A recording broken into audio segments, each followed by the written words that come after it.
مفتی سلطان کے بیانات کے لیے مفتی سلطان آفیشل کو سبسکرائب کریں۔ ونؤمن به ونتوكل عليه ونعوذ بالله من شرور أنفسنا ومن سيئات أعمالنا من يهده الله فلا مضل له ومن يضلله فلا هادي له ونشهد أن لا إله إلا الله وحده لا شريك له ونشهد أن سيدنا وسندنا وحبيبنا ومولانا محمدا عبده ورسوله أما بعد فقد قال الله تبارك وتعالى في القرآن المجيد والفرقان الحميد فأعوذ بالله من الشيطان الرجيم بسم الله الرحمن الرحيم وإن خفتم شقاق بينهما فابعثوا حكما من أهله وحكما من أهلها وقال النبي صلى الله عليه وسلم أبغض المباحات عند الله الطلاق أو كما قال عليه الصلاة والسلام صدق الله المولانا العظيم وصدق رسوله النبي الكريم ونحن على ذلك من الشاهدين والشاكرين والحمد لله رب العالمين۔ پیار محبت کے ساتھ ایک دفعہ درود پاک پڑھ لے۔ اللہم صلی علی محمد فی اول کلامنا، اللہم صلی علی محمد فی اوسط کلامنا، اللہم صلی علی محمد فی آخر کلامنا۔ آہ نہ کر لبوں کو سی عشق ہے دل لگی نہیں، سینے پہ زخم کھائے جا آگے قدم بڑھائے جا، اور کہہ دے زبان حال سے اور ستائے جا اور ستائے جا اور ستائے جا۔ یہ دنیا آزمائش کا گھر ہے، یہاں مصیبتیں، حالات، مزاج کے خلاف چیزیں آئیں گی، ہمیں صبر کرنا ہے، برداشت کرنا ہے، اور شریعت مطہرہ کے مطابق زندگی گزار کر دنیا سے چلے جانا ہے۔ ہم اسلام کے پابند ہیں، دستور شریعت کے پابند ہیں۔ پیدائش سے لے کر موت تک جب بچہ پیدا ہوتا ہے تو اس پر کیا چیزیں لاگو کرنی ہیں، یہ اس کے ماں باپ کی ذمہ داری ہے۔ جب وہ بالغ ہو جائیں تو خود اس پر ذمہ داری ہے کہ اس کو کس وقت کیا عمل کرنا ہے، کس چیز سے رک جانا ہے، کون سا کام کرنا ہے، کون سا کام نہیں کرنا ہے۔ اور گزشتہ تقریباً چند جمعہ سے میں آپ لوگوں کے سامنے کہہ رہا ہوں کہ اسلام فقط عبادت کا نام نہیں ہے، اسلام فقط مسجد کے حد تک کا نام نہیں ہے، یہ اسلام نے ہر زندگی کے موڑ پر ہماری رہبری اور رہنمائی فرمائی ہے۔ یہ فطرت پر ڈھلا ہوا مذہب ہے۔ جو بھی بندہ فطرت کے خلاف کام کرے گا وہ بندہ ہمیشہ نقصان میں ہوگا، تکلیف میں ہوگا، پریشانی میں ہوگا۔ آپ آزما کر دیکھ لیجئے، فطرت سے بغاوت کوئی کر نہیں سکتا، جس نے کیا وہ تباہ ہو گیا۔ فرد ہو، قوم ہو، جماعت ہو، خاندان ہو، علاقہ ہو یا پورا ملک ہو، اگر اس نے فطرت سے بغاوت کی ہے تو وہ ملک کیا ہو گیا؟ تباہ ہو گیا۔ بعض ملکوں میں فطرت کے خلاف فیصلہ سنایا گیا کہ عورتیں آپس میں نکاح کریں گی، مرد آپس میں نکاح کریں گے، ملک تباہ ہو گیا، خاندانی نظام ان کا ختم ہو گیا۔ وہاں پر خودکشی کے واقعات سب سے زیادہ ساری دنیا میں پائے جاتے ہیں۔ تباہی نہیں تو اور کیا ہے؟ تباہی نہیں تو یہ فطرت سے کیا ہے؟ بغاوت ہے۔ اسلام نے اتنا بہترین راستہ ہم کو عطا فرمایا۔ اللہ رب العزت نے ہم کو پیدا کیا، وہ جانتا ہے کہ ہمیں کس وقت کس چیز کی ضرورت ہے۔ ہمیں خواہشات کے پورا کرنے کے لیے، نفسانی خواہشات کے لیے بے لگام بھی نہیں چھوڑا ہے کہ جس سے چاہے اپنے خواہش کو پورا کرے، جب چاہے اپنے خواہش کو پورا کرے، جیسے چاہے اپنے خواہش کو پورا کرے، ایسا بھی بے لگام نہیں چھوڑا ہے۔ اور یہ بھی نہیں کہا کہ تم اپنے خواہش کو پوری بھی نہیں کر سکتے، اور تم نکاح بھی نہیں کر سکتے، اور اپنی ضرورتیں پوری بھی نہیں کر سکتے۔ آپ کو اگر میرے قریب آنا ہے، آپ کو اگر زیادہ عبادت گزار، تقوی والا اگر بننا ہے، تو تمہیں خواہشات سے دور رہنا ہے۔ ایسا بھی بالکل اعتدال والا راستہ اللہ نے ہم کو عطا فرمایا۔ اہدنا الصراط المستقیم، نماز میں مانگتے ہیں نا، اے اللہ ہمیں صراط مستقیم پر چلا دیجیے، اے اللہ ہمیں سیدھے راستے کی ہدایت عطا فرما دیجیے۔ تو یہ سیدھا راستہ کیا ہے؟ اعتدال والا راستہ، اسلام والا راستہ، شریعت مطہرہ والا راستہ، یہ اعتدال والا راستہ ہے۔ بات سمجھ میں آ رہی ہے؟ تو اسلام نے ہمیں بے لگام نہیں چھوڑا ہے کہ جس سے چاہے خواہش کو پورا کرے، جس سے چاہے اپنے ضرورتوں کو پورا کرے، نہیں، اس کے شرائط، اس کی پابندیاں اس کی اہمیت کو بڑھاتی ہے۔ جتنے شرائط، جتنی پابندیاں نکاح کے عنوان پر اسلام نے ہم کو بتائے ہیں، اتنا دوسرے معاملات میں نہیں بتائے ہیں۔ اور کسی بھی معاملے میں جب شرائط زیادہ آتے ہیں تو اس کی اہمیت کو کیا ہو جاتا ہے؟ بڑھا دیتا ہے۔ بھائی اتنا کیوں شرطیں لگا رہا ہے؟ اس لیے شرطیں لگا رہا ہے تاکہ اس کی اہمیت کو سمجھے، اس کی اہمیت کو کیا کرے؟ سمجھے یہ کتنا نازک معاملہ ہے، کتنا اہم معاملہ ہے۔ نکاح کے عنوان پر شریعت نے کتنے شرائط عائد فرمائے، ہمیں چاہیے کہ ان شرائط پر پوری طرح عمل کیا جائے۔ دونوں خاندانوں کا ملنا، اس کے بعد ایک رشتہ وجود میں آتا ہے۔ کئی لوگوں کی سوچ، خیالات، محنتیں، قربانیاں جب ملتی ہیں تو ایک رشتہ وجود میں آتا ہے، اس کے بعد ایک نئی نسل کا آغاز ہوتا ہے۔ نئی نسل کا کیا ہوتا ہے؟ آغاز ہوتا ہے، شروعات ہوتی ہے۔ پھر نئی نسل وجود میں آتی ہے، ایک خاندان بنتا ہے اور ایک خاندان کا ایک نظام وجود میں آتا ہے۔ پھر اس کے بعد نمبر آتا ہے زندگی کے، معاشرتی زندگی کے گزارنے کا، سوسائٹی والی زندگی کے گزارنے کا۔ یہاں پر بھی شریعت نے ہم کو یہ نہیں کہا دوسرے دیگر مذاہب کی طرح، میں اللہ کا شکر ادا کرتا ہوں کہ اللہ رب العزت نے مجھے اسلام والی دولت سے نوازا ہے، اسلام کی تعلیمات سے اللہ نے ہم کو نوازا ہے، اور ایمان جیسی دولت اللہ نے ہم کو عطا فرمائی۔ دیگر مذاہب کی طرح یہ نہیں کہا کہ تم نے جس کے ساتھ نکاح کیا ہے زندگی بھر، چاہے تم مشکلوں میں ہو، چاہے پریشانی میں ہو، چاہے حالات میں ہو، تمہیں انہی کے ساتھ نبھانا ہے، انہی کے ساتھ رشتہ موت تک قائم رکھنا ہے۔ بیچ میں کچھ لمحات ایسے آتے ہیں جس کی وجہ سے کبھی غلطیاں لڑکی کی طرف سے ہوتی ہیں، کبھی غلطیاں لڑکوں کی طرف سے ہوتی ہیں، کبھی دونوں طرف سے غلطیاں ہوتی ہیں، لیکن دیگر مذاہب میں جب نکلنے کا راستہ نہیں ہوتا ہے تو انسان کیا کرتا ہے؟ مذہب سے بغاوت کرتا ہے۔ پہلے نمبر پر کس سے بغاوت کرتا ہے؟ مذہب سے بغاوت کرتا ہے۔ پھر بعض لوگوں میں مذہب سے بغاوت کا حوصلہ نہیں ہوتا ہے تو پھر وہ کیا کرتا ہے؟ دوسرے نمبر پر اپنی بیوی رہتے ہوئے اپنے خواہشات کو کہیں اور جا کے پورا کرنے کی کوشش کرتا ہے۔ وہ بھی غلط، یہ بھی غلط۔ اور جب یہ بھی نہیں ہوتا ہے، دوسرا راستہ بھی نہیں اپنا سکتا، پہلا راستہ بھی نہیں اپنا سکتا، تو پھر تیسری شکل اختیار کرتا ہے کہ وہ اپنی جان کو ہلاکت میں ڈال کر ختم کر دیتا ہے، جس کو خودکشی کہتے ہیں۔ واقعات پیش آتے نہیں آتے؟ یہ کیوں ہے؟ تمہارے لیے خودکشی کرنا حلال ہو گیا، تمہارے لیے خودکشی کرنا اچھا عمل ہو گیا، لیکن جب شریعت اس طلاق کے احکام، اس کے مسائل، اس کی اہمیت کو بتلاتی ہیں، اس کی نزاکت کو، اس کی سنجیدگی کو تمہارے سامنے کھول کر بیان کرتی ہے، تو تم کہتے ہیں کہ اسلام کے اندر دیکھو طلاق کا مسئلہ ہے، تمہیں طلاق کی جو ہے پریشانی جھیلنا پڑے گا۔ حالانکہ ایسا نہیں ہے۔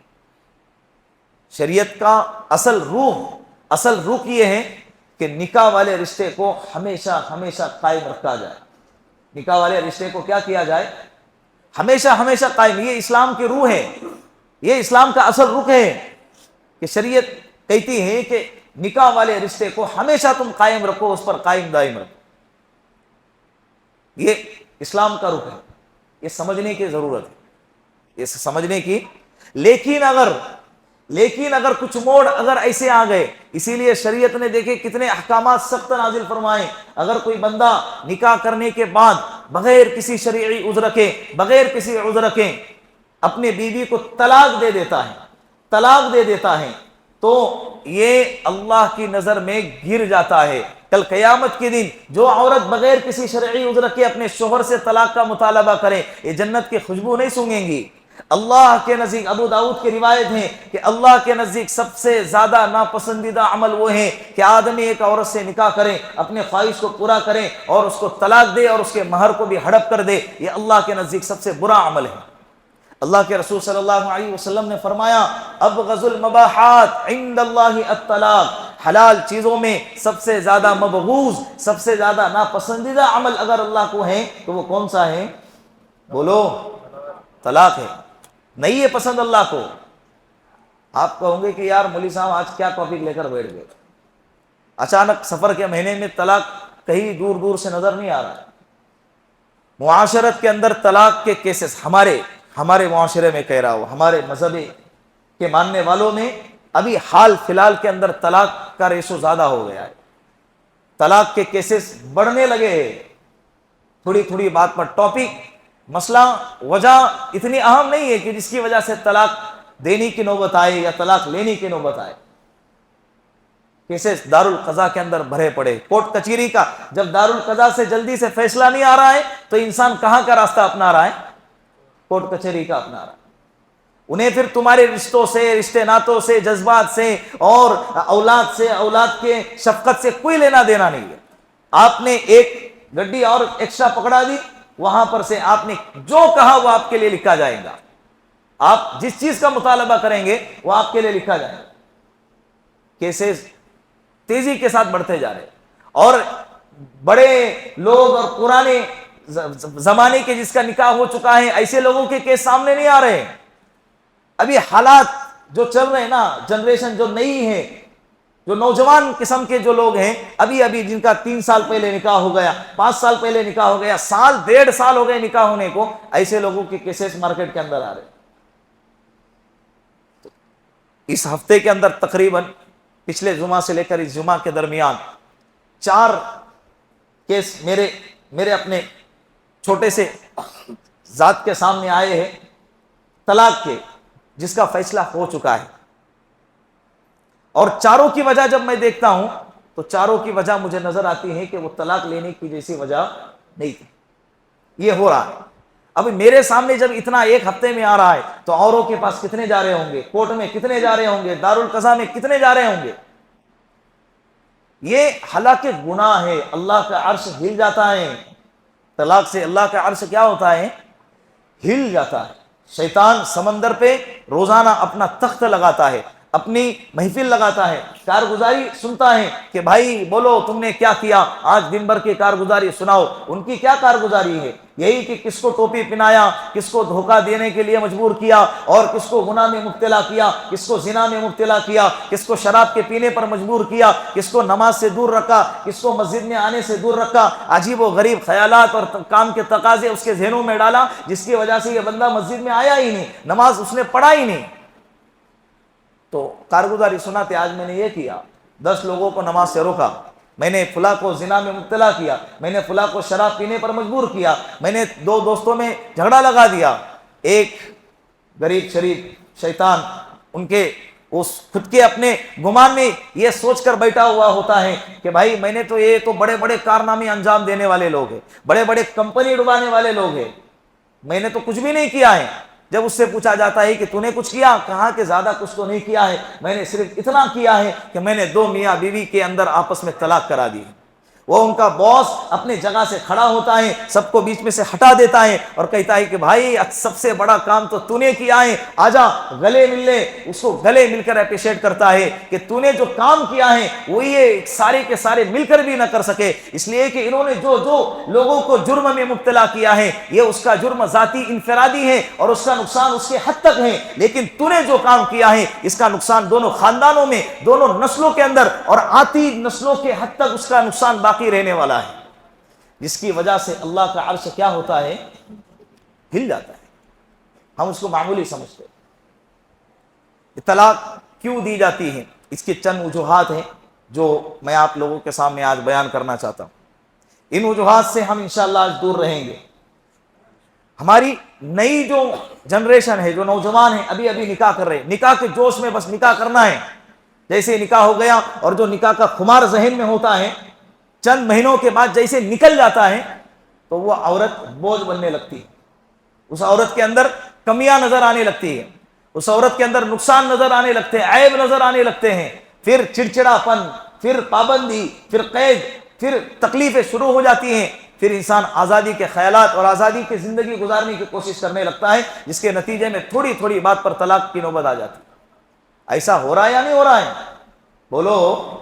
حالانکہ نکاح کے عنوان پر شریعت نے پابندیاں لگائی، طلاق کے عنوان پر بھی شریعت نے پابندی لگائی، حالانکہ 3 طلاق تو شریعت اس کو گناہ سمجھتی ہے، دینے کے بعد جیسے قتل کو گناہ سمجھتی ہے، لیکن گولی مارنے کے بعد تو مرے گا نا، اسی طرح 3 طلاق بھی گناہ ہیں، لیکن اگر کوئی دے گا تو طلاق واقع ہو جاتی ہے، لیکن شریعت اس کو بالکل پسند نہیں کرتی۔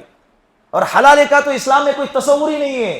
جس ٹاپک کو لے کر مذہب اسلام پر کیچڑ اچھالا جاتا ہے، مسلمانوں کو بدنام کیا جاتا ہے، اور لڑکیوں کو، مسلم قوم کے لڑکیوں کو ورگلایا جاتا ہے یہ کہہ کر کہ دیکھو تمہارے اسلام کے اندر پردے کی پابندی، تمہارے اسلام کے اندر طلاق کا نقصان، تمہارے اسلام کے اندر کیا ہے، حلالی کا ٹینشن، یہ ساری چیزیں ذلت والی جو تمہارے ساتھ لگی ہوئی ہے، تم یہ مذہب چھوڑ دو، ہمارے مذہب میں آ جاؤ۔ ناواقفیت کی وجہ سے ہماری قوم کی بیٹیاں دین سے واقف نہیں ہیں، ایسے مذہب کو، اتنے بہترین مذہب کو جو دنیا آخرت کی نجات والا مذہب ہے، اس کو چھوڑ کر ارتداد کا شکار ہو جاتی۔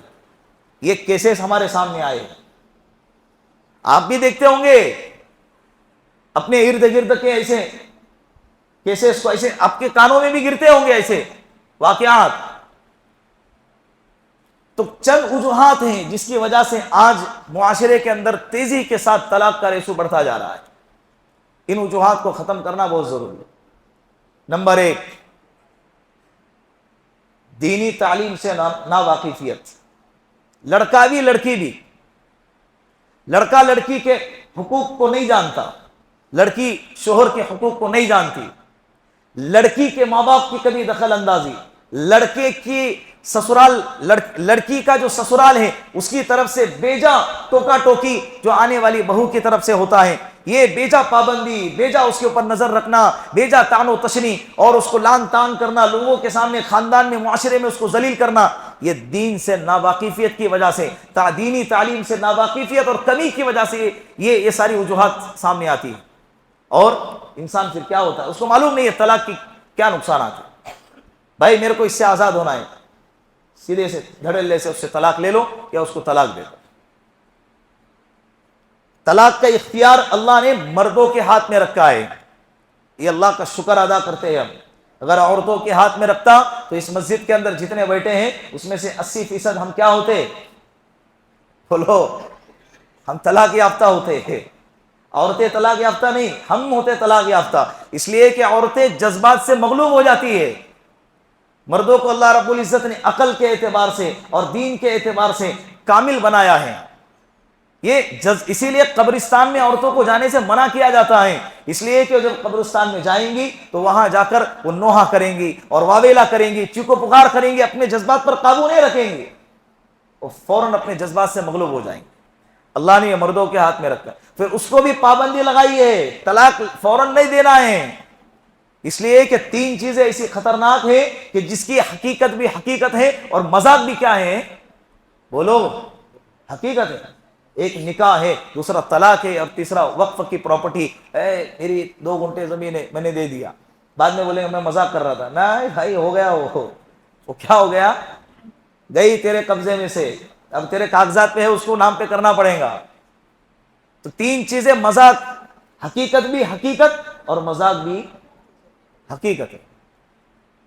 طلاق ایسی معمولی نہیں ہے، لیکن چند وجوہات ہوتے ہیں جہاں پر طلاق دینے کی نوبت آتی ہے تو اس کے اندر دونوں کا ساتھ میں نبھنا ہی مشکل ہے، نہیں رہ سکتے، جس کا اثر اپنے بچوں پہ ہو رہا ہے، جس کا اثر بچوں پہ ہو رہا ہے، کبھی عقائد میں گڑبڑی، کبھی حیا میں گڑبڑی، کبھی حقوق کی ادائیگی میں گڑبڑی۔ عورت کو پتا ہوتا ہے کہ شوہر کس معاملات کے اندر اس کے حقوق ادا نہیں کر سکتا، وہاں پر وہ طلاق کا مطالبہ کر سکتی ہے۔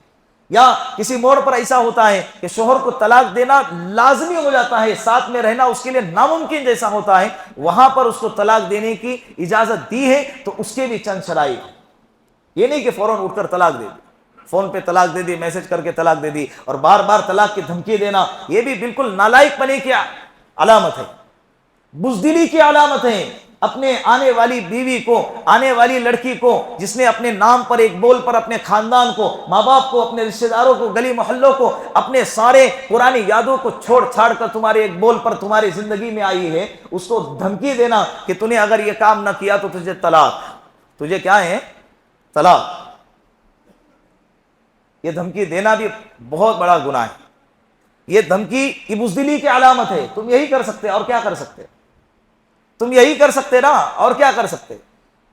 جس دن شوہر اپنے بیوی کو دھمکی دیتا ہے، اس بیوی کے دل سے شوہر کی محبت، عزت، احترام ختم ہو جاتا ہے۔ جس کے بھروسے میں آئی تھی، جب وہی کہہ رہا ہے کہ میں تجھے طلاق کا مطلب تجھے یہاں سے نکال دوں گا، تجھے گھر سے بے گھر کر دوں گا، تجھے میں گھر سے نکال دوں گا، تو اس کے دل سے شوہر کی عزت احترام اور جو بھروسہ اعتماد کا جو لیول ہوتا ہے وہ کیا ہو جاتا ہے؟ بالکل نیچے گر جاتا ہے۔ اس کو یہ اعتماد دلاؤ کہ جب تک اللہ نے مجھے زندگی عطا فرمائی ہے، تیرے عزت پر، تیرے حیا پر کبھی آنچ نہیں آنے دوں گا۔ تو لیکن پھر بھی اگر طلاق دینے کی نوبت آ رہی ہے تو شریعت نے اس کی پابندیاں بتائی ہے۔ کیا؟ سب سے پہلے بیوی کو سمجھائے کہ دیکھ تو جو کر رہی ہے وہ غلط ہے۔ بیوی کو چاہیے کہ شوہر کو سمجھائے، آپ جو کر رہے ہیں وہ غلط ہیں، ہمارے بچے ہیں، آپ جو کر رہے ہیں حقوق کی ادائیگی نہیں کر رہے، رات رات بھر باہر گھوم رہے ہیں، 24 گھنٹے موبائلوں کے اندر لگے ہوئے ہیں، اور بیوی اور بچوں کے حقوق ادا نہیں کر رہے، ضروریات زندگی جو ہے وہ پوری نہیں کر رہے، آپ گالی گلوچ کر رہے ہیں، معاشرے کے اندر ہمیں ذلیل کر رہے ہیں، آپ یہ جو کر رہے ہیں غلط ہے۔ شوہر اپنی بیوی کو سمجھائے تو میرے جو بیسک حقوق ہے وہ ادا نہیں کر رہی ہے۔ لڑکا ہے یا لڑکے، نکاح سے پہلے ایک دوسرے کے حقوق کو جاننا ضروری ہے تاکہ اس پر عمل کیا جا سکے، یہ اس کو سمجھائے۔ پھر بھی اگر سمجھ میں نہیں آ رہا ہے، مہینہ گزر گیا، 2 مہینے گزر گئے، پھر بھی سمجھ میں نہیں آ رہا ہے، تو پھر شوہر کو چاہیے کہ کیا کرے؟ بستر الگ کرے۔ بستر الگ کریں گے وقتی طور پر، 8 دن 10 دن 15 دن گزر گئے، بیوی کو سمجھ آ گیا کہ بھائی میرے شوہر نے 15 دن میرے لیے وقتی طور پر بستر کو الگ کیا تو میرے لیے اتنا مشکل ہو گیا، اگر طلاق دے دے گا اور زندگی بھر کے لیے مجھے الگ کر دے گا تو میرے لیے جینا کتنا مشکل ہو جائے گا۔ سمجھ آ گیا تو ہو سکتا ہے وہ توبہ کرے، ہو سکتا ہے وہ سدھر جائے، ہو سکتا ہے وہ اچھی زندگی گزارنے کی کوشش کرے۔ پھر بھی سمجھ میں نہیں آ رہا ہے، پھر بھی سمجھ میں نہیں آ رہا ہے، تو تیسرے نمبر پر ہلکی سی مار مارے جس کی وجہ سے اس کے بدن پہ نشان نہ آئے۔ چوتھے نمبر پہ پھر بھی سمجھ میں نہیں آ رہا ہے تو شریعت کیا کہتی ہے؟ حکمم من اہلہ و حکمم من اہلہا، مردوں کی طرف سے جو انصاف پسند لوگ ہیں ان کو بلایا جائے، اور عورتوں کی طرف سے جو انصاف پسند کا لفظ استعمال فرمایا ہے، سمجھدار لوگ، رشتے توڑنے والے نہیں، رشتے جوڑنے والے لوگ ہونے چاہیے۔ ہمیں پتا ہوتا ہے کس کی سوچ پازیٹیو کس کی نگیٹیو ہے، کون سا بندہ رشتہ توڑے گا، کون سا بندہ رشتہ جوڑے گا۔ ایسے جوڑنے والے لوگوں کو ایسے محفل میں بٹھایا جائے کہ ہمارا یہ مسئلہ ہے، 4 لوگ ادھر کے سمجھدار، 4 لوگ ادھر کے سمجھدار بیٹھیں گے اور ہمارے مسئلے کو حل کریں گے۔ ہو سکتا ہے، اور کئی مرتبہ ایسا ہوتا ہے جب محفلیں بیٹھتی ہے طلاق کے لیے بیٹھتی ہیں، لیکن چند لوگوں کے سمجھداری کی وجہ سے وہ طلاق والی محفل نکاح والی بن جاتی ہیں اور ان کی زندگی عافیت کے ساتھ آگے بڑھتی ہے۔ ہوتا ہے ایسا، کئی واقعات ہم نے دیکھے۔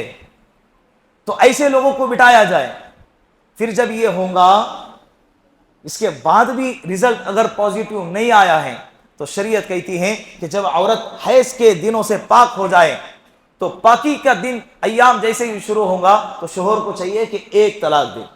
کتنی طلاق؟ بولو، بولنے سے طلاق واقع نہیں ہونے والی۔ میں یہاں کتنی مرتبہ، ابھی 20 مرتبہ تو طلاق بولا ہے، تو یہ آپ بعض لوگ ڈر جاتے ہیں، یہ لفظ میں نے بول دیا کیا پتہ طلاق ہوگی۔ نہیں ہوگا، میرا ساتھ دو، آپ سبق یاد ہوگا آپ کو، تو یہ مسائل والا سبق ہے۔ تو طلاق 1 مرتبہ زبان سے بول دے، کب؟ وہ جب پاکی کے ایام شروع ہوں گے، اور 1 مرتبہ بولیں گے۔ اس کو شریعت کہتی ہے طلاق احسن۔ کیا کہتے ہیں اس کو؟ طلاق احسن، یہ جس کو اچھی طلاق مانی گئی، بہترین طلاق۔ اس میں کیا ہوگا؟ اس کے فوائد یہ ہیں، اس کے فائدے یہ ہیں کہ یہ عورت طلاق دینے کے بعد اس کو اب چھوڑے رکھو، اب دوسری طلاق تیسری طلاق دینے کی ضرورت نہیں ہے۔ اب عورت کو سمجھ آ گیا کہ مجھے 1 طلاق گر گئی۔ اب یہاں پر کیا ہو گیا کہ عورت کو 3 حیض گزرنے تک ٹائم ہے عدت کے گزرنے کا۔ اس کی عدت کتنی ہے؟ 3 حیض۔ عدت 2 طرح کی ہوتی ہے، ایک عدت طلاق اور ایک عدت وفات۔ شوہر مر گیا، عورت کو چاہیے 4 مہینے 10 دن تک عدت میں بیٹھی رہے، اور اگر شوہر نے بیوی کو طلاق دے دی تو عورت کو چاہیے کہ وہ 3 حیض تک عدت میں بیٹھی رہیں گی، باہر نہیں نکلیں گی، زیب و زینت اختیار نہیں کریں گی۔ وہ 3 حیض یعنی تقریباً 2.5 سے 3 مہینے کے قریب ہو جاتا ہے۔ جن عورت کو حیض کا خون نہیں آتا ہے ان عورتوں کی مدت بتائی 3 مہینے۔ جیسے 60 سال کی عورت کو شوہر نے طلاق دے دی، بڑھاپے میں آ کر سمجھ میں آ گیا کہ میں نے 20 سال 40 سال پہلے غلطی کیا تھا، اب آ کر اس نے 60 سال کی عمر میں کیا دے دی؟ طلاق دے دی۔ تو ابھی ایسی عورت تو حیض کی امید ہے ہی نہیں، تو ایسی عورت کو شریعت عائشہ کہتے ہیں، نا امید عورت کو، یہ 3 مہینے تک عدت میں بیٹھی رہیں گی۔ اس کا فائدہ یہ ہوگا کہ یہ 3 مہینے کے عرصے میں کبھی شوہر کو احساس ہوگا یار میں نے بہت بڑی غلطی کر دی، اب مجھے بچے کی یاد آ رہی ہے، بچے تو ماں کی طرف ہے، اب مجھے بچے ستا رہے ہیں، بچوں کی یاد ستا رہی ہے، بیوی کی تنہائی ستا رہی ہے، بیوی کی کیا اہمیت ہے کبھی جانے کے بعد سمجھ میں آتا ہے۔ جانے کے جب ہمارا موبائل ساتھ میں ہوتا ہے تو اس کی قدر نہیں ہوتی ہے، جب بگڑتا ہے اور ریپیئرنگ کرنے کے لیے شاپ میں جاتا ہے تو جتنے دن وہ ریپیئر ہونے کے لیے لگتا ہے اتنے دن ہمارے دل کی دھڑکنیں تیز ہوتی ہیں، تب سمجھ میں آتا ہے کہ میرا اس کے ساتھ کنیکشن کتنا مضبوط تھا۔ تو جب بیوی عدت میں ہوتی ہے اس وقت تک کبھی شوہر کو کبھی احساس ہوتا، ایسا ہوا ہے بعض نوجوان جوش میں آ کے غلطی کرتے ہیں، دھاڑ 3 طلاقیں دے کے اپنے غصے کو ٹھنڈا کرتے ہیں، پھر اس کے بعد 8 دن 15 دن بھی نہیں گزرتے پھر آ کر مسئلہ پوچھتے ہیں، مولوی صاحب میں نے میری بیوی کو غصے کی حالت میں طلاق دے گا نا بھائی، طلاق کب دیتا ہے انسان؟ اس وقت میں اپنے غصے کو قابو رکھنا، اس وقت میں اپنے آپ کو قابو میں رکھنا یہ ضروری ہے۔ تو میں نے 3 طلاقیں دے دی، مولوی صاحب اب کیا راستہ ہے؟ ہمارے ہاتھ میں تھوڑی ہے، طلاق دیتے ٹائم پوچھا تھا کہ دوں کیا؟ پوچھنا چاہیے، تم بولو گے ویسے ہاں پوچھنا چاہیے، آپ کو نکاح کے مسائل پوچھنا چاہیے، طلاق کے مسائل آپ کو پوچھنا چاہیے، میرے گھر میں ایسے حالات چل رہے ہیں، کیا میں اس حالت میں طلاق دے سکتا ہوں؟ اگر دے سکتا ہوں تو اس کی کیا شکلیں ہیں، اس کے کیا مسائل ہیں، اس کی کیا صورت ہوں گی کہ میں کس کنڈیشن میں طلاق دوں، اور کیا صورت ہوں گی طلاق دینے کی؟ یہ آپ کو کیا کرنا چاہیے؟ بولو، پوچھنا چاہیے آپ کو۔ 3 طلاقیں، ایک بندے کا فون آیا، مجھے نہیں آیا، کسی اور مفتی صاحب کو آیا جو بہت بڑے ہیں، ان کو فون آیا، چھوٹا سا لطیفہ ہے، حقیقت میں نے اپنے کانوں سے سنا ہو۔ فون آیا اور کہنے لگا حضرت میں اپنی بیوی سے بہت پیار کرتا ہوں، بہت زیادہ، میری جان ہے اور میں اس کے بغیر رہ نہیں سکتا، لیکن پتہ نہیں کیا ہو گیا کہ میرے اندر ایک جنات ہے۔ کیا ہے؟ میرے اندر ایک جنات ہے، میں تو کبھی سوچ بھی نہیں سکتا، میں اس کے بغیر ایک لمحہ جینا سوچ نہیں سکتا، میں تو کبھی ایسا کر ہی نہیں سکتا، لیکن حضرت مسئلہ یہ ہے کہ میرے پورا گھر بیٹھا ہوا ہے، فون اسپیکر پہ ہے، وہ کہنے لگا حضرت یہ لوگ کہہ رہے ہیں کہ طلاق ہو گئی، حالانکہ طلاق میں نے دیا ہی نہیں، میرے اندر جو جنات بیٹھا ہوا ہے اس نے طلاق دی۔ اس نے کیا کر دی؟ میں اس کے بغیر رہ ہی نہیں سکتا، میں کیسے طلاق دے سکتا ہوں؟ تو جس نے بھی دی ہے وہ میں نہیں تھا، وہ کون تھا؟ جنات تھا۔ مفتی صاحب نے کہا کہ آپ پر طلاق واقع ہو گئی، کہا کہ حضرت میں نے دی ہی نہیں نا۔ تو مفتی صاحب کہنے لگے میں بھی بول رہا ہوں تیری طلاق نہیں ہو گئی، میرے اندر بھی ایک جنات بیٹھا ہوا ہے جو کہہ رہا ہے کہ تیری طلاق کیا ہو گئی؟ طلاق واقع ہو گئی۔ تو بعد میں ایسا پچھتاتے ہیں، ایسا نہیں ہو گیا، ہم اب کیا کر سکتے ہیں، ہم اس کے بغیر رہ نہیں سکتے۔ تو پہلے انسان شریعت کو سمجھنا چاہیے۔ اس کا فائدہ کیا ہے؟ 3 مہینے عدت گزرنے تک احساس ہو گیا، آپ اس کو دوبارہ بغیر نکاح کے اپنے نکاح میں دوبارہ اپنی زندگی میں لے سکتے ہیں۔ لیکن عدت گزر گئی، دوسرا فائدہ، عدت گزر گئی، اب یہ دونوں کا نکاح ختم ہو گیا، لڑکی آزاد ہے، جس سے چاہے اس سے نکاح کر سکتی ہے۔ لیکن اگر لڑکی کو بھی اور لڑکی کو دونوں کو احساس ہو گیا کہ دونوں کیا کر سکیں، آپس میں نکاح کر سکتے ہیں، تو ان کے لیے راستہ کھلا ہے کہ وہ وہی آدمی اپنے پرانی بیوی کے ساتھ کیا کر سکتا ہے؟ نکاح کر سکتا ہے۔ کتنی عافیت ہے، بولو۔ چھوڑنا مقصد ہے تو 1 طلاق سے بھی چھوڑ سکتے ہیں۔ پچھتانے کا جب موقع آ جائے تو لینے کا راستہ آپ کے لیے کیا ہے؟ واپس اپنی زندگی میں لینے کا راستہ بھی آپ کے لیے کھلا ہے۔ کتنی پیاری شریعت ہے، کتنی پیاری، کتنا بہترین راستہ ہے۔ لیکن بعض لوگ بہت بڑی غلطی کرتے ہیں، اپنے غصے کو ٹھنڈا کرنے کے لیے جگہ کو چھوڑ دو، جس محفل میں جھگڑے چل رہے ہیں وہ محفل چھوڑ دو، باہر چلے جاؤ، خاموش رہو، جتنا بھی سامنے والا غصہ دلائے اس لمحے کے لیے اپنے آپ کو کیا کرو؟ وہ کہتے ہیں نا، آہ نہ کر لبوں کو سی، عشق ہے دل لگی نہیں، سینے پہ زخم کھائے جا، آگے قدم بڑھائے جا، اور کہہ دے زبان حال سے، اور ستائے جا اور ستائے جا اور ستائے جا۔ برداشت کرنا سیکھو، برداشت کرنا سیکھو، انشاءاللہ جتنا تم اس وقت میں برداشت کرو گے اللہ اس سے زیادہ فائدہ تم کو بعد کی زندگی میں عطا کرے۔ تو سب سے پہلے طلاق جو ہوتے ہیں یہ تعلیم، دینی تعلیم کی کمی کی وجہ سے ہوتے ہیں۔ جو لڑکا لڑکی نکاح کر رہے، جن کا نکاح ہو چکا ہے، دونوں سے کہہ رہا ہوں دینی تعلیم کے مسائل کو نکاح کے عنوان پر، طلاق کے عنوان پر معلوم کرو کہ کیا کیا مسائل ہیں۔ دوسرے نمبر پہ جو طلاق کے ریشو بڑھ رہے ہیں اس کی وجہ سوشل میڈیا کا اور ڈیجیٹل دنیا کا اثر، فوراً باتیں شیئر ہو جاتی ہے۔ آدمی میاں بیوی نے جھگڑے کیے آپس میں، اور یہ جھگڑے کر کے شوہر اپنے آفس بھی پہنچا نہیں، اپنی دکان بھی پہنچا نہیں، اس سے پہلے وہ خبر کہاں پہنچ رہی ہے؟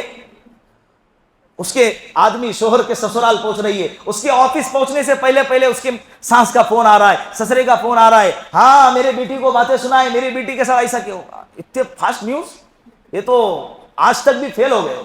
آج تک بھی کیا ہو گئے؟ جب دو میاں بیوی کے بیچ میں جب تیسرا بندہ گھستا ہے وہ رشتے کمزور ہو جاتے ہیں. پھر شوہر کے دل میں محبت نہیں نفرت بیٹھنے لگ جاتی ہے، وہاں سے غصہ بڑھتا ہے، اس کے ایگو کو ٹھیس پہنچتی ہے، عزت نفس پر اس کے وار پڑتا ہے. پھر انہیں وہاں پر نبھانے کی نہیں بلکہ نگیٹو انداز میں سوچنے کی کوشش کرتا ہے. یہ سوشل میڈیا کا اثر. کس کا اثر؟ دوسروں کی زندگی دیکھ کر اپنی زندگی کو کمتر سمجھنا.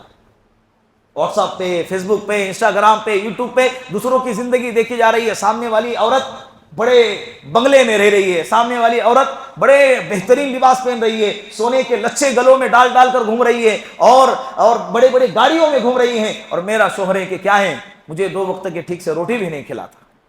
امی فرماتی ہے اگر آپ کا شوہر یاد رکھے، اگر آپ کا شوہر شریعت کا پابند ہے اور اچھے اخلاق والا انسان ہے، چاہے ضروریات زندگی میں آپ کو مالی اعتبار سے اونچ نیچ کچھ کمی زیادتی کرتا ہوں گا، لیکن آپ کے عزت نفس کو ٹھیس نہیں پہنچاتا، آپ کے حیا اور آپ کی عزت کی حفاظت کرتا ہے، اور آپ کے ساتھ اچھے اخلاق سے پیش آتا ہے، اللہ کی قسم آپ اس کی قدر کرو، یہ دنیا کا سب سے بہترین انسان ہے. امی عائشہ فرماتی ہیں کہ اللہ کے رسول صلی اللہ علیہ وسلم کی زندگی میں ہم نے دیکھا 3 چاند گزرتے تھے، گھر میں چولہا نہیں سلگتا تھا، لیکن اس کے باوجود گھر کیا بنا ہوا تھا؟ جنت بنا ہوا تھا. کیا بنا ہوا تھا؟ جنت بنا ہوا تھا. چولہا نہیں سلگ رہا 3 مہینے، 3 چاند تک، 3 مہینے تک گھر میں چولہا نہیں سلگ رہا، پھر بھی عورتوں کی زبان پر کوئی شکوہ اور غیلہ نہیں ہے. تو سوشل میڈیا کے ذریعے سے دوسروں کی زندگی کو دیکھ کر اپنی زندگی کو کمپیئر کر رہے ہیں. میرے پاس تو کچھ نہیں، سب کچھ ہوتے ہوئے بھی اللہ نے صحت عطا فرمائی، اللہ نے شوہر عطا فرمایا، اور سر ڈھانکنے کے لیے اللہ نے ایک چھت عطا فرمائی ہے، بدن ڈھانکنے کے لیے اللہ نے لباس عطا فرمایا، پیٹ بھرنے کے لیے 2 وقت کی اللہ نے روٹی عطا فرمائی. یہ دنیا کی سب سے مالدار عورت ہے، سب سے مالدار عورت ہے.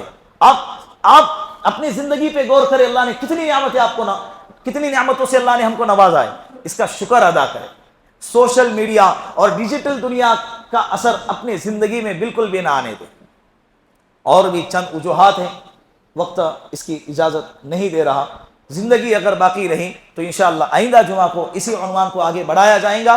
جتنی باتیں کی گئی اللہ اس پر عمل کرنے کی توفیق عطا فرمائے. ابھی تھوڑا بیٹھے، ایک اعلان، چھوٹا سا اعلان گزشتہ جمعہ کو کرنے والا تھا لیکن اس جمعہ کو کر رہا ہوں. اوپر بیٹھنے والے، اوپر سے اوپر کے حصے میں بیٹھنے والے توجہ سے یہ اعلان سن لے. مجھے کسی ذمہ دار کی طرف سے اعلان کرنے کے لیے آپ کو نہیں کہا گیا، میں اپنی ذات سے اعلان کر رہا ہوں. اس مسجد کے اندر بہت سارے ایسے لوگ ہیں جو دیگر مساجد کے اندر بھی نماز پڑھتے ہوں گے، ضروری نہیں ہے دوسرے اپنے بستی میں نماز پڑھتے، اپنے علاقوں میں نماز پڑھتے. ہر بندہ، یہ ترغیب ہے، حکم نہیں ہے، لیکن یہ ترغیب پر اگر عمل کرو گے انشاءاللہ دنیا میں بھی کامیاب اور انشاءاللہ آخرت میں بھی اس کا آپ کا نفع ہوگا. سب سے پہلے ہر بندہ اگر یہ طے کر لے کہ ہر جمعہ کو جب ہم مسجد میں آتے ہیں، ہر بندہ جب مسجد میں آتے ہیں تو کم سے کم 20 روپے کی نوٹ مسجد کے لیے ہم دے کر جائیں گے. چاہے جامع مسجد ہو، چاہے مکہ مسجد ہو، چاہے فاطمہ مسجد ہو، چاہے عمر مسجد ہو. مسجد کہہ رہا ہوں میں، کسی مسجد کا نام نہیں لے رہا ہوں. میں گزشتہ ہر جمعہ کو دیکھ رہا ہوں جو نوجوان رومال گھماتے ہیں نا، وہ سبحان اللہ کہنے تک تو وہ 2 صفحے وہ کیا ہوتا ہے، وہ کراس کر کے اتنی اسپیڈ سے چلا جاتا ہے. لوگ ایسے بیٹھے ہوئے سبحان اللہ، سامنے سے بندہ جا رہا ہے. 20 روپے کس کے لیے؟ آپ اس محفل میں بیٹھے ہوئے، میں قسم کھا کر کہتا ہوں ایک بھی بندہ ایسا نہیں ہوگا کہ جس کے اوپر 20 روپے بھاری گرتے ہوں گے. ہے کوئی ایسا؟ بولو نا. اگر نہیں تو آخری درجے میں 10 کی نوٹ تو دے سکتے بھائی. یہ اللہ کے لیے، نہ تمہارے لیے، نہ میرے لیے، نہ ذمہ داروں کے لیے. کس کے لیے؟ اگر اس مسجد میں کم سے کم 3000 بندے اگر بیٹھے ہوئے ہیں تو 20 روپے کے حساب سے آپ اندازہ لگاؤ مسجد کے کتنے اخراجات ہیں، ہر مسجد کے اپنے اپنی ضروریات ہیں، کتنی چیزوں کو ساتھ میں لے کر چلنا ہوتا ہے. اور یہ ہمارے آخرت کا نفع ہے نا. ہمارے سامنے سے اگر کوئی بندہ رومال لے کر چلا جائے اور ہم اس کے اندر اپنے آخرت کے لیے کچھ نہ ڈالے تو ہماری غیرت پر وار نہیں ہے. یہ ہم باہر نکلیں گے 100 روپے کا کھچڑا کھائیں گے، 150 روپے کی بریانی کھائیں گے. اب 10 روپے بڑھ گئے تو کوئی پرواہ نہیں، گوشت مہنگا ہو گیا تو 20 روپے کیا ہو گئے، تھوڑا مہنگا ہو گیا، کوئی مسئلہ نہیں بھائی، کھانا تو ضروری ہے. ایک چائے پئیں گے تو وہاں ابھی